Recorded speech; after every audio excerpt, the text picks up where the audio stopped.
Isakaza toujours contesté mais jamais égalé tuje kugira ngo tuguhe izindi update muri iyi minsi igera kuri ibiri rero habayemo ibintu byinshi cyane cyane muri iyi weekend ahanini tuba tudafite access ihagije hamaze kubamo ibintu byinshi igisirikare cya Repubulika ya Demokarasi ya Kongo cyatangaje rero abasirikare bagera kuri 4 b'igisirikare cy'u Rwanda bafashwe ndetse hagaragaramo n'abana batandukanye bagiye barokiritwa mu bice bitandukanye bakazanwa rero ku butaka bwa Repubulika ya Demokarasi ya Kongo kurwana kugeza ubu ngubu benshi bakaba bakomeje kwibaza ko biri bugende. Reka tuguhe nanone video yirebereye ubwayo nk'aba ngaba barimo uyu mwana wavugaga yuko ari uwo kuri Karongi baravuga yuko bazanywe mu rwego rw'abakozi basanzwe babwiwe yuko bagiye guhabwa akazi ariko bahageze basanga n'igisirikare cy'umutwe wa M23 birabayobera bananirwa kuvamo bahabwa training irangira kugeza ubu kandi nanone abandi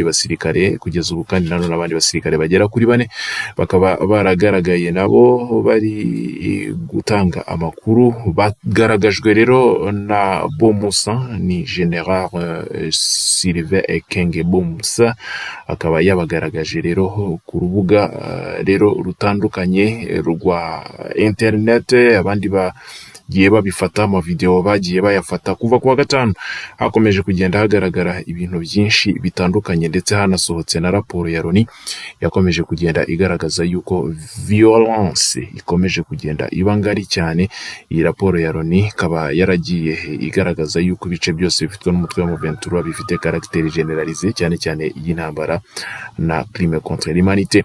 Ibice biri kurwana byose bigenda bitungwa gatoki cyane cyane biri kurwanirwamo mu bice bya Nord Kivu ndetse na Sud Kivu, violation grave des droits de l'homme et les violences contre l'humanité hakomeje kugaragaramo kandi nanone yuko crime de guerre zikomeje kugenda ziba nini. Raporo rero ikaba yaragaragaje yuko mu by'ukuri hakenewe rero umusada ukomeye.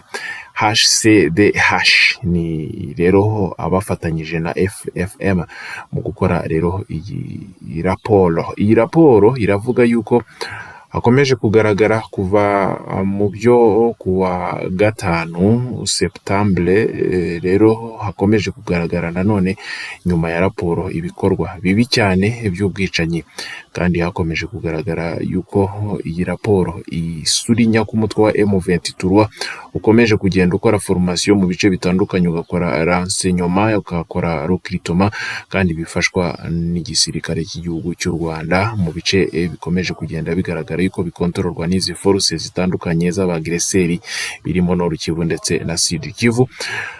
Campagne d'intimidation ni ikoreshwa repression violente ikaba ikoreshwa cyane hakomeje gukoreshwa gufata abagore ku ngufu nk'intwaro y'intambara hakomeje gukoreshwa kandi execution ya buri cyumweru hakomeje gukoreshwa rero torture hakomeje gukoreshwa disparition forcée recrutement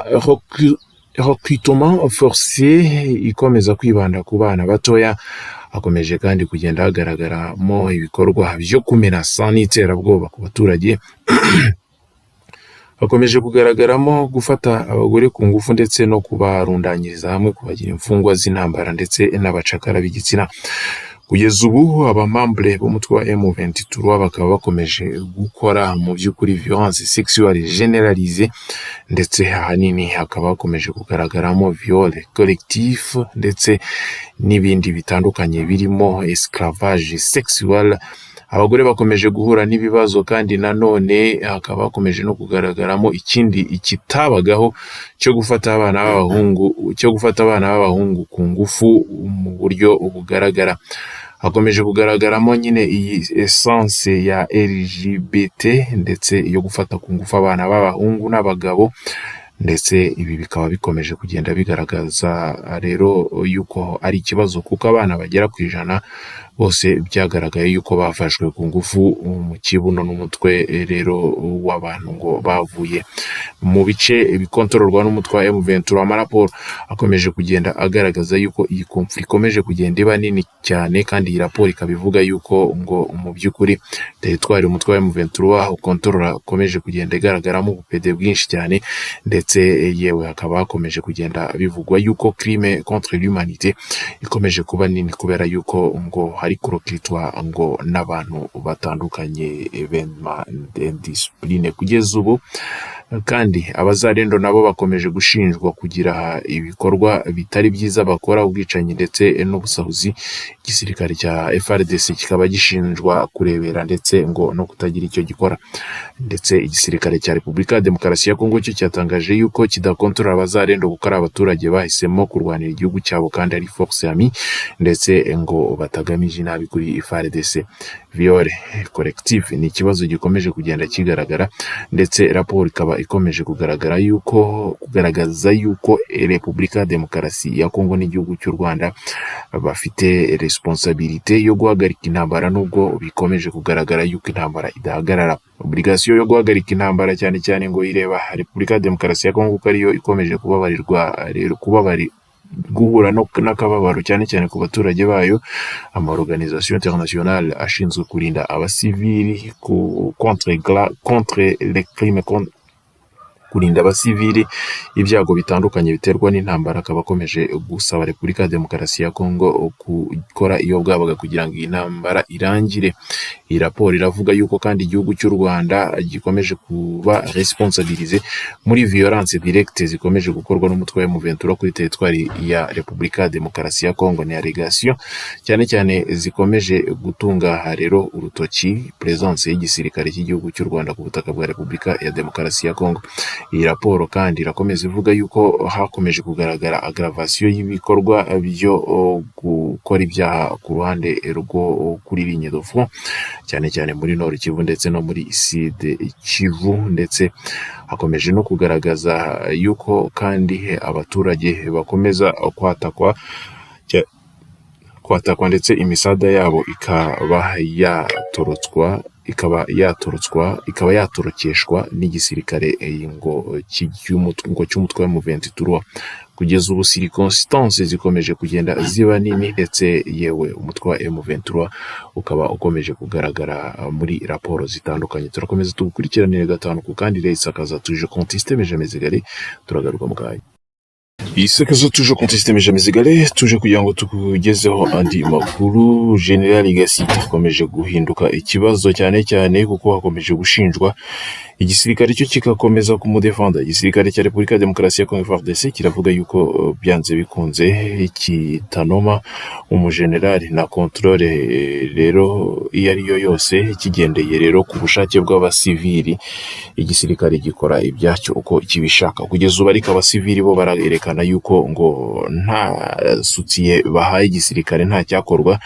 Niyo mpamvu bakomeje kuresista basaba rero depart y'umusirikare General Gasita, bavuga yuko Gasita yagize uruhare mu igwa rya Bukavu. Kugeza ubu Wazalendo n'andi ma organisation ya société civile yateguye rero imyigaragambyo, ndetse uyu munsi barateganya kujya ikavimvira kuri rond-point y'ikavimvira kugira ngo berekeze cyane cyane hariya kuri mairie mu rwego ngo rwo kugerageza ngo gusaba yuko uyu mugenerali ava muri Uvira. Gasita akaba rero yaranomwe nka komanda wa renseignement wa region militaire ya 33, ariko araregwa nyine kuba ngo yaragize uruhare muri shit y'ibice bitandukanye. Kugeza ubu nubwo iyi myigaragambyo yasaga nahitangira ari pacifique, ariko yaje guhinduka akaga ndetse iza kuzamo tension zikomeye.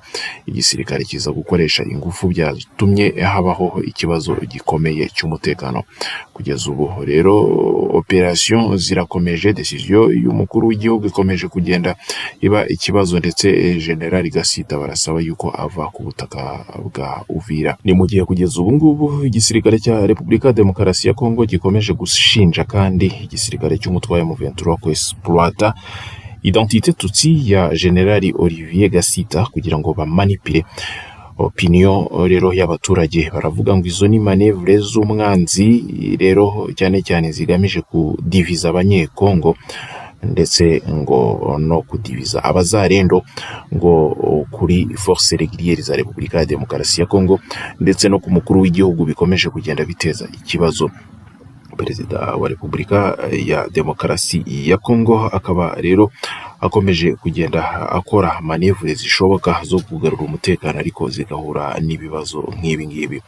Felix Tshisekedi akaba rero yaraherutse guhamagara nyine Gasita ku wa 21 Desambre 2024 akamuha nka poste wa commandant adjoint chargé des opérations et de renseignement muri 33e région militaire ya Uvira muri Sud Kivu, base rero ya Tshisekedi aho yashingiye kugira ngo abe yamunoma. Ni bisanzwe igisirikare kinoma uwo gishaka, ariko kugeza ubu ngubu yabaye politique ndetse identité ye cyane cyane affiliation ethnique ikaba iri kuba mpe exploité mu rwego rwa politique y'umutwe wa M23, aho bakomeje kugenda begereza rero kwataka Uvira. Ibi bije nyuma yuko Uvira yari imaze igihe yaragize resistance ikomeye, kugeza ubu ngubu rero ikaba ari wo mujyi binjijemo igitero cya ethnicité, kikaba aricyo kije rero kuba cyatuma Uvira ifatwa. Ama source concordante yaravuga yuko abantu bakomeje gupfa muri manifestation zikomeje kuba, ndetse uyu munsi ku wa mbere imyigaragambyo yari imeze nabi, bukeye kuri uyu wa kabiri nabwo imyigaragambyo ikomeje nubwo hari abapfuye. Communique ya Alliance Fleuve Congo yakomeje kuvuga yuko ngo hari violence itangira gutunga urutoki cyane cyane abaturage, yuko ngo bari kwima access abantu bose basa n'abatutsi ku mazi ndetse ngo no ku bindi bikorwa bya leta mu gihe cy'imyigaragambyo. Baravuga yuko ngo abatutsi bamerewe nabi, bityo bagomba kujya kubadefanda mu mujyi wa Uvira, bikaba rero cause iri directe ngo yo kuranza offensive ku mujyi wa Uvira. Ibi birakomeza kugenda bigaragazwa rero n'igisirikare cy'umutwe wa M23, ari nako igisirikare cya Repubulika ya Demokarasi ya Kongo cyo kiwushinja gukoresha iyi ethnicité mu rwego rwo gushaka kwataka Uvira, nyuma yuko resistance zose zikozwe bigatuma rero mu by'ukuri ngo byanga neza yuko umutwe wa M23 wafata hariya, bikaza gutuma igisirikare cya Repubulika ya Demokarasi ya Kongo rero gitangira operation zindi mu rwego rwo kugerageza gustabiliza kara gace. Ariko umutwe wa M23 iki gitero wateye cyane cyane gishinzwe kumanipira opinion rero y'abaturage ndetse no guhamagarira cyane abaturage gusa n'abataka cyane abaturage b'ubwoko bundi, bikomeje kugenda biteza ikibazo. Biravugwa yuko hari deployement y'umutwe wa M23 cyane mu mujyi wa Uvira y'abasivili bakomeje kugenda babiba urwango rukomeye muri biriya bice, mu gihe kandi nanone iby'urwango bari kubibiba barimo baratunga urutoki General Gasita, bavuga yuko we n'abasa nawe ngo batakagombye kuba mu mujyi wa Uvira, kubera yuko ngo aribo bakomeza kugaragaza yuko bazatuma uyu mujyi ugwa mu maboko y'umutwe wa M23. Kugeza ubu ngubu nta urakonfirma rero ukuri kwa aya makuru yuko abatutsi baba bari kurenganywa cyangwa kuwimwa amazi mu mujyi wa Uvira. Ni source z'umutwe wa M23 zikomeje kugenda zibishyira ku mbuga nkoranyambaga, ariko igisirikare cya Repubulika ya Demokarasi ya Kongo cy'ubwacyo kitangarije yuko umutwe wa M23 uri ku exploiter ibingibi mu rwego rwo kudiviza abakongore. Nyuma ya formation y'abakadire politique b'umutwe wa M23, General Sultan Makenga akaba yaravuze yuko izindi nama politiko militaire zizabera Kisangani, Kalemi cyangwa Kindu. Ibi bikaba byaragaragaje yuko haba hari plan zo gutera biriya bice, ndetse bikaza gutuma kandi hagaragara yuko Uvira ishobora kuba yatangira kugabwaho ibitero nyuma yuko hagaragaye propaganda ikomeye. General Gasita, igisirikare cya Repubulika ya Demokarasi ya Kongo, bose ntago General Gasita yari yagiye icyo atangaza, usibye igisirikare cya Repubulika ya Demokarasi ya Kongo kimaze kwitangariza yuko kimushyigikiye kandi ari arme cyane ari umusirikare ngo w'indashyikirwa. Kugeza ubu ngubu rero situation bikomeje gukomera cyane umujyi wa Uvira ukaba ukomeje kugarizwa, ari nako umutwe wa M23 ukomeza kwegereza abasirikare hafi ya Uvira mu bice byegera muri Warikare, hategurwa ibitero n'amatake ashobora kujya direct ku butaka bwa Uvira. Tension zakomeje rero, yewe muri iki gitondo amagurupe atandukanye y'abazarendo akaba yakomeje nanone gutambagira mu mujyi wa Uvira, ndetse kugeza ubu situation ikaba ikomeje kugaragaza yuko nta mahoro ahari. Turakomeza tugukurikiranire gatanu ku kandi rero tuguhe n'izindi updates ni nyuma ariko y'igikomeje kuanarizwa cyane cyane n'aba analyste politique cyo kuvuga yuko ngo igisirikare kidakontorora abazarendo kandi bafite imbunda banitwara gisirikare bikomeje kugaragara nkaho byanze bikunze umujyi wa Uvira ushobora kuza kubamo jenoside cyangwa se hakabamo amatake atandukanye mu gihe igisirikare cya Repubulika ya Demokarasi ya Kongo kitaba maso cyangwa se ngo Felix Tshisekedi we ubwe abe maso kuri iyi situation yamaze kugirwa rero cause directe, aho rero nomination yakoze yabaye cause directe ndetse ikaza kuzamo rero ibigaragaza nkaho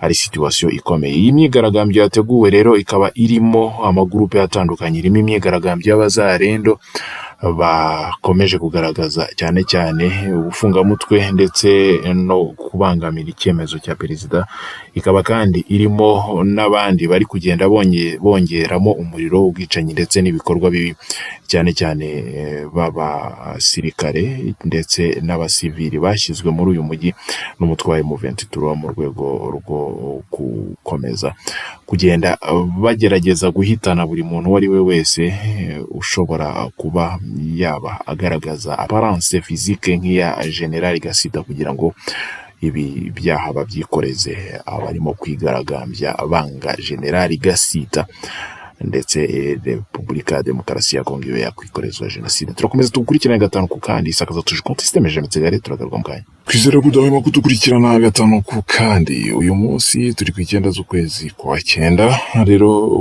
hakaba hakomeje kugaragara violent combat zero pose rero abazarendo n'umutwe wa M23 muri Banyungu, Bwabo, Nyamaboko ndetse no mu bice bya Musheke. Abazarendo bakaba bari kuri posta mu buryo bukomeye nyuma ya attaque y'umutwe wa M23 neutralisation rero ikaba ikomeje ndetse abareberi bagera kuri 4 bakaba bamaze kwicwa. Nyuma yuko hari hashize iminsi mikeya gusa hagaragaye nanone abasirikare bagiye berekanwa cyane cyane n'igisirikare cya Repubulika ya Demokarasi ya Kongo bafatiwe ku rugamba rero rw'umutwe wa M23 barimo n'abana batoya.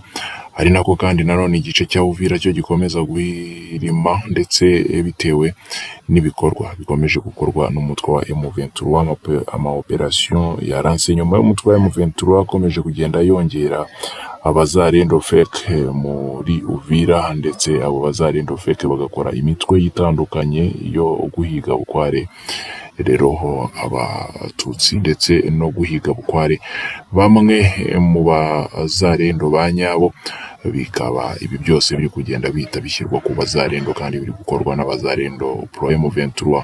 Kugeza ubu Tshisekedi akaba rero akomeje kugenda agerageza kudefanda biriya bice bya Uvira ariko bikaza guhinduka rero politike y'umutwe wa M23. Makenga Sultani akaba aherutse kuvuga yuko ngo inama za politike zigiye kubera mu mijyi ikurikira yindi igomba gufatwa vuba.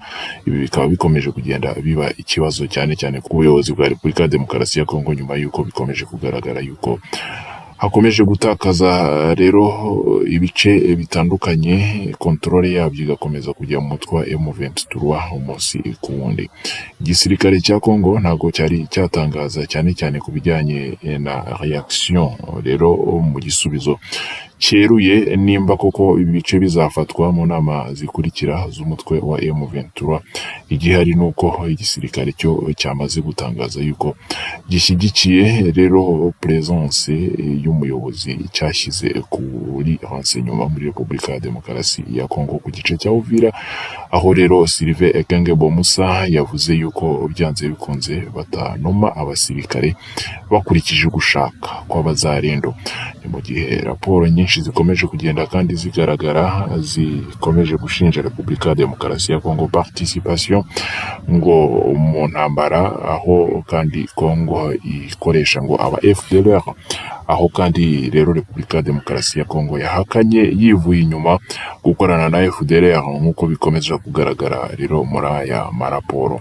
Felix Tshisekedi akaba akomeje kugenda yohereza amvuabe cyane cyane abasirikare batandukanye ndetse bumwe akohereza n'abambasaderi mu bice bitandukanye mu rwego rwo kugerageza gukorana we diplomasi anti Rwanda kugeza ubu rero coordination irakomeje ndetse ku ruhande rw'umutwe wa M23 no ku ruhande rw'umutwe wa FARDC hakaba hakomeje kugenda hagaragara amaramforo.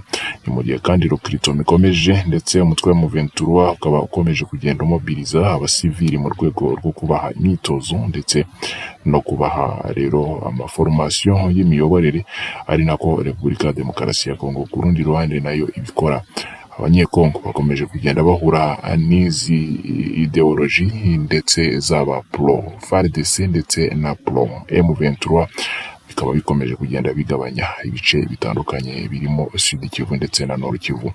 Umutwe wa M23 uravuga yuko ufite intego zo gukuraho ubutegetsi bw'i Kinshasa ndetse ukainstaurer ubutegetsi bwawo, ariko Kinshasa yo ikavuga yuko nta buyobozi bw'umutwe wa M23 buriho, ahubwo ari occupation ndetse na balkanisation bikorwa n'igihugu cy'u Rwanda. Turakomeza tukurikiranire gatanu ku kandi sakaza toujours compte système jamais égalé. Turawukunda, gukomeza udukurikirane.